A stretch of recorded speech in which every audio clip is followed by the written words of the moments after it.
Hello दोस्तों, आज हम पढ़ेंगे क्लास 9 के संख्या पद्धति नंबर सिस्टम। गणित बोर्ड RS अग्रवाल से भारतीय भवन पब्लिकेशन है। ठीक है, तो सबसे पहला है हमारा टॉपिक है संख्या पद्धति नंबर सिस्टम। नंबर सिस्टम जितने भी इसमें नंबर्स आएंगे सभी को बारी बारी से पढ़ेंगे। तो सबसे पहले आता है क्या आता है आपका प्राकृतिक संख्या। ठीक है, प्राकृतिक संख्या क्या है? तो इसको इंग्लिश में कहते हैं नेचुरल नंबर्स। गिनती में प्रयुक्त संख्याएं प्राकृतिक संख्याएं कहलाती है, जैसे 1, 2, 3 ... एक पॉइंट है इसी में, प्राकृतिक संख्याओं के संग्रह को हम प्रतीक n से निरूपित करते हैं। अतः हम लिखते हैं n बराबर 1, 2, 3, 4, 5, 6, ... इस तरह से हम लिखते हैं। ठीक है, तो समझ गए। गिनती की संख्या यहाँ पर आप दूसरे शब्दों में कह सकते हैं गिनती के सभी संख्याओं को प्राकृतिक संख्या कहते हैं। ठीक है, जिस संख्या को हम गिनते हैं, जैसे 1 हुआ, 2 हुआ, 3 हुआ, 4 हुआ, 5 हुआ, 6 हुआ, 7 हुआ, इस तरह से हम ... आगे तक गिनते हैं। जैसे हम लिख सकते हैं जैसे 1, 2, 3, 4, ... इसी तरह से आप परिभाषा लिख सकते हैं अपने से खुद से। तो इसमें आता है आपका आवश्यक तथ्य। आवश्यक तथ्य क्या है? आवश्यक मतलब जो आवश्यकता है हमें। ठीक है, उसको हम देख लेते हैं क्या है। पहला पॉइंट है सबसे छोटी प्राकृतिक संख्या कितना है? 1। तो क्यों है सबसे छोटी? क्योंकि सबसे शुरू में क्या होता है? 1 शुरू होता है, 1 शुरू होता है, इसीलिए छोटा हो गया। ठीक है, याद रखिएगा सबसे छोटी प्राकृतिक संख्या क्या होती है? तो वो होती है 1। उसके बाद दूसरा है प्राकृतिक संख्याओं की कुल संख्या अपरिमित है। इसको हम सीमित नहीं रख सकते हैं। जितना आगे तक आप जाइएगा 1, 2, 3, 4, 5, 6, 7, 8, 9, 10, 11, 12 जितना आप कर सकते हैं। ठीक, असीमित रूप से क्या है? अपरिमित है। ठीक है, इसको हम कोई अंदाज़ा नहीं लगा सकते हैं कि यहाँ तक जाकर रुक जाएगी। ठीक, ये असीमित रूप से बढ़ते जाएगी। ठीक है, यही बात है। अतः हम कह सकते हैं सबसे बड़ी प्राकृतिक संख्या ज्ञात नहीं की जा सकती है, क्योंकि ये संख्या जो है सो बढ़ते जाएगी। ठीक है, क्रम। ठीक है, जैसे हम लिखेंगे 1, 2, 3, 4, 5, 6, 7, 8, 9, 10, 11, 12 उससे आगे भी लिखते जाएंगे। ठीक है, इसी को हम लोग क्या करते हैं? प्राकृतिक संख्या कहते हैं। ठीक, समझ गए होंगे। ठीक, आशा करता हूँ कि आपको अच्छे समझ में आया होगा। अगर नहीं समझ में आया है तो आप कमेंट कर सकते हैं कि सर एक बार फिर से बता दीजिए, तो हम एक और नए तरीके से नई वीडियो बना देंगे। ठीक है, तो चलिए, ठीक है, अगला देख लेते हैं क्या है। आगे है 2 नंबर पूर्ण संख्या होल नंबर्स। प्राकृतिक संख्याओं के संग्रह में शून्य को सम्मिलित करने पर वह पूर्ण संख्या का संग्रह कहलाता है, जिसे हम प्रतीक W से निरूपित करते हैं। अतः हम लिखते हैं W बराबर, कोई भी ब्रैकेट आप स्टार्ट कर सकते हैं, छोटा बड़ा, ठीक, मध्यम, 0, 1, 2, 3, 4, 5, ... इस प्रकार से आप लिख सकते हैं। देखिए इसमें चेंज किया हुआ, प्राकृतिक संख्या में 1 शुरू होता था, यहाँ 0 शुरू हो गया। ठीक है, इसलिए यहाँ कहता है कि पूर्ण संख्या में प्राकृतिक संख्या को सम्मिलित करने से क्या होता है? पूर्ण संख्या का परिवार बनता है। ठीक है, जैसे कि यहाँ पर लिखा हुआ परिभाषा, प्राकृतिक संख्याओं के संग्रह में शून्य, देखिए यहाँ पर क्या आ गया? शून्य को सम्मिलित मतलब कि उसके स्टार्टिंग में क्या शून्य लगा देना है, करने पर हम पूर्ण संख्याओं का क्या करते हैं? एक परिवार बन गया, संग्रह बन गया। ठीक, संग्रह कहलाता है, जिसे हम प्रतीक क्या करते हैं? W, कैपिटल W, बड़ा W से क्या करते हैं? यहाँ देखिए बड़ा वाला W है ना, से निरूपित करते हैं। अतः हम लिखते हैं W बराबर कोई सा भी ब्रैकेट लीजिए 0,1, 2, 3, 4, 5, डॉट डॉट, इस प्रकार से लिख सकते हैं। इसमें आवश्यक तथ्य क्या है? आवश्यक तथ्य देखेंगे, लिखा है फर्स्ट नंबर है सबसे छोटी पूर्ण संख्या क्या होती है? शून्य होती है। वो क्या होती है? शून्य। ठीक, सबसे छोटी क्यों होती है? देखिए, छोटी होने का मतलब क्या हुआ? शुरुआत में क्या है? शून्य है, इसलिए क्या होगा? छोटी। अगर इसी में कहता है बड़ी का अनंत हो जाएगा, मतलब यहाँ पर अगला पॉइंट देख सकते हैं क्या बड़ी के लिए। देखिए, पूर्ण संख्याओं की कुल संख्या अपरिमित है, असीमित रूप से क्या है? अपरिमित है, बढ़ते जाएगी, जैसे कि प्राकृतिक संख्या में था, सेम उसी प्रकार से इसमें भी है, लागू है। अतः सबसे बड़ी पूर्ण संख्या ज्ञात नहीं की जा सकती है। जो है सो क्या है कि सबसे बड़ी परक संख्या था क्या? उसमें था भी असीमित, मतलब उसमें ज्ञात नहीं किया जा सकता। इसमें भी वही बात है, इसमें भी ज्ञात नहीं कर सकते हैं, अनंत तक लिख सकते हैं, जैसे 0, 1, 2, 3, 4, 5, 6 डॉट डॉट डॉट डॉट, जितना आगे तक आप लिख सकते हैं। ठीक, लिखते जाइए। उसके बाद अगला पॉइंट है प्रत्येक प्राकृतिक संख्या एक पूर्ण संख्या है। अब ये बात समझिए क्यों है प्रत्येक प्राकृतिक संख्या, कोई भी प्राकृतिक संख्या ले लीजिए, क्योंकि एक शुरू होता है प्राकृतिक संख्या 1, 2, 3, ये सभी क्या है? पूर्ण संख्या है। ऐसा क्यों?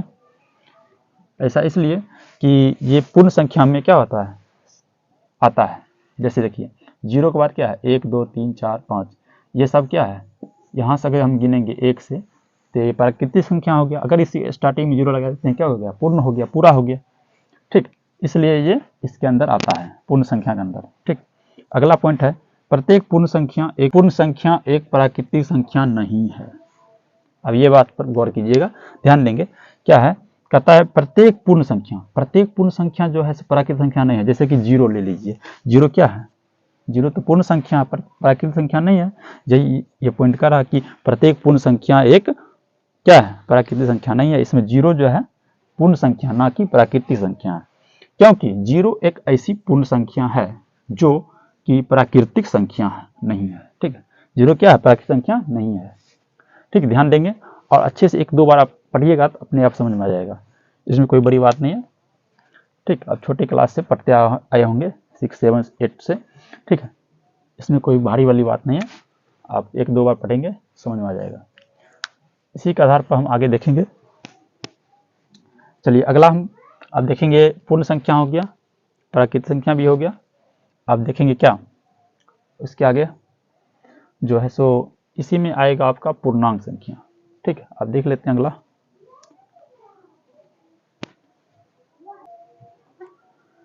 तो आइए देखते हैं फिर अगला क्या है, पूर्णांक है।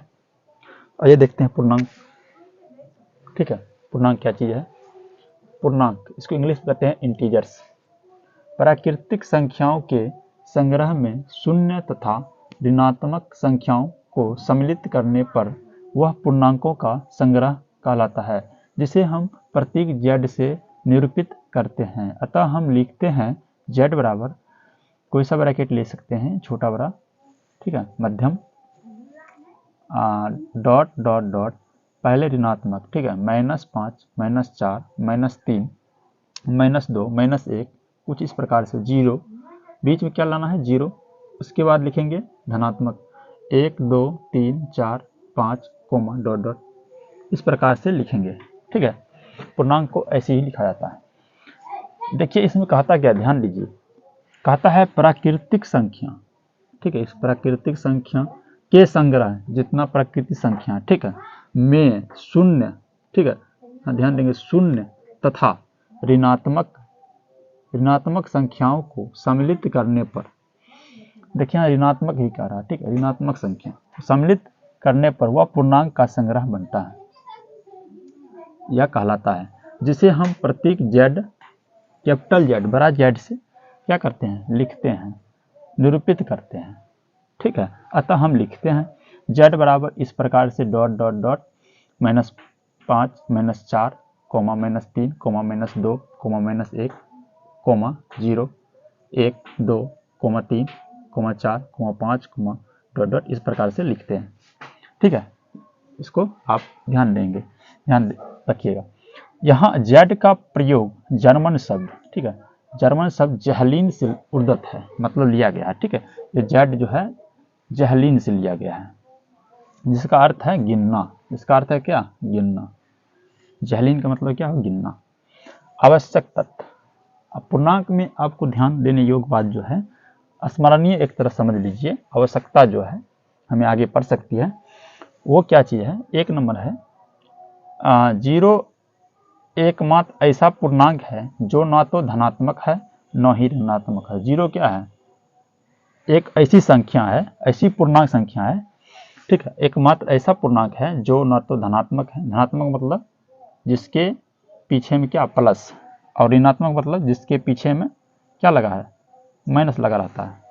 जैसे हम 0 में माइनस लगाते हैं? कभी नहीं लगाते हैं।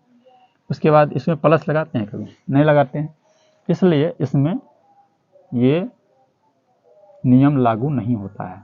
शून्य अपने आप में क्या है? स्वतंत्र है, ठीक। अगला पॉइंट है पूर्णांक की कुल संख्या अपरिमित है। पूर्णांक का भी क्या है? कुल संख्या हम ज्ञात नहीं कर सकते हैं, वो भी क्या है? अपरिमित है। कैसे है? देखिए, इधर भी आप माइनस में बढ़ा सकते हैं, जैसे -5 है तो यहाँ -6 लिख सकते हैं, -7, -8 बढ़ते जाइएगा। और 0 के बाद 1 2 3 4 5 इस प्रकार लिखा है, उसके बाद 6 7 8 कोमा देते हुए आप आगे बढ़ते जाएंगे, ठीक है। तो यही बात है इस पॉइंट में। अगला पॉइंट है सबसे छोटी और सबसे बड़ी, ठीक है। यहाँ छोटी या छोटा बात एक ही होता है, ठीक। सबसे छोटी और सबसे बड़ी पूर्णांक ज्ञात नहीं कर सकते हैं। यहाँ पर आप क्या, जैसे प्राकृतिक संख्या में था सबसे छोटी संख्या क्या है? तो 1 है, 1 से शुरू होता है। पूर्ण संख्या में क्या होता था? 0 शुरू होता था, तो सबसे छोटी 0 आ गया। लेकिन इसमें ऐसा नहीं होगा। क्यों? क्योंकि शून्य के बाद ये यहाँ पर क्या हो? बढ़ते जाएगा, और शून्य से पीछे भी बढ़ते जाएगा। इसी कारण से हम इसको नहीं कह सकते हैं कि सबसे छोटी और सबसे बड़ी संख्या क्या है, नहीं निकाल सकते हैं पूर्णांक। अगला है प्रत्येक प्राकृतिक संख्या एक पूर्णांक है। आप देखिए, पॉइंट ध्यान दीजिएगा। अगला है प्रत्येक पूर्ण संख्या एक पूर्णांक है। अब दोनों बात है, यहाँ प्राकृतिक है, यहाँ पूर्ण है, दोनों का रहा पूर्णांक है, तो पूर्णांक होगा। क्योंकि यहाँ आप देख सकते हैं कि पहला 4 नंबर देखिए पॉइंट का, प्रत्येक प्राकृतिक संख्या एक पूर्णांक है। तो पूर्णांक में देखिए, आइए तो यहाँ देखिए क्या है? 0 के इधर देखिए धनात्मक में 1 2 3 4 5 6 इस प्रकार से जो है आगे बढ़ते जा रहा है। ये क्या हो गया? प्राकृतिक संख्या हो गया इतना, ठीक है। ये क्या है? प्राकृतिक संख्या है, ठीक। प्राकृतिक संख्याएं, ठीक है। तो यहाँ है, फिर उसके बाद 5 में प्रत्येक पूर्ण संख्या एक पूर्णांक है। आप देखिए पूर्ण संख्या क्या है। अब हम क्या करेंगे कि अब 0 सहित ले लेंगे। देखिए यहाँ आप जो है सो यहाँ समझ लीजिए अच्छा से, 0 सहित लेंगे। 0 को सम्मिलित करते हैं तो क्या बन जाता है? बन जाता है पूर्ण संख्या बन जाता है, ठीक। तो इसलिए यहाँ कहता है प्रत्येक प्राकृतिक संख्या एक पूर्णांक है, प्रत्येक पूर्ण संख्या एक पूर्णांक है, ठीक है। आपको ये अच्छी तरह से समझ लेना है सभी को, ठीक है। 1-2 बार पढ़िएगा, अपने आप समझ में आ जाएगा, ठीक है। आगे देखते हैं। पूर्णांक हो गया, तो आगे बढ़ते हैं, ठीक। अगला क्या है देख लेते हैं, वो भी समझ लेंगे बारी बारी से। पूर्णांकों के आधार पर ही अगला एक पॉइंट है, पूर्णांकों को संख्या रेखा पर निरूपित करना, ठीक है। संख्या को संख्या रेखा पर निरूपित कैसे करते हैं, इस बात को समझेंगे। देखिए, कहता है एक सरल रेखा जिस पर बिंदुओं को बराबर बराबर दूरियों, कोई भी निश्चित दूरी को इकाई दूरी मानकर, ठीक है, पर बराबर बराबर दूरियों पर चिन्हित कर उनकी पहचान क्रमिक पूर्णांकों अथवा वास्तविक संख्याओं के साथ की जाती है, संख्या रेखा कहलाती है। बात को समझिएगा। सबसे पहले का क्या कहता है पॉइंट, एक सरल रेखा खींचना है, ठीक है, सरल रेखा खींच दिए, ठीक है, देखिए सरल रेखा खींच देना है, और इस ब्रैकेट में कहता है कोई भी निश्चित दूरी को इकाई दूरी मानकर चिन्हित करना है, ठीक है, कोई भी दूरी आप अपने हिसाब से नाप सकते हैं, ठीक है, कुछ इस प्रकार से इकाई दूरी नापना है, ठीक, नाप दिए। अब कहता है क्रमिक पूर्णांकों अथवा वास्तविक संख्याओं के साथ की जाती है संख्या रेखा कहलाती है।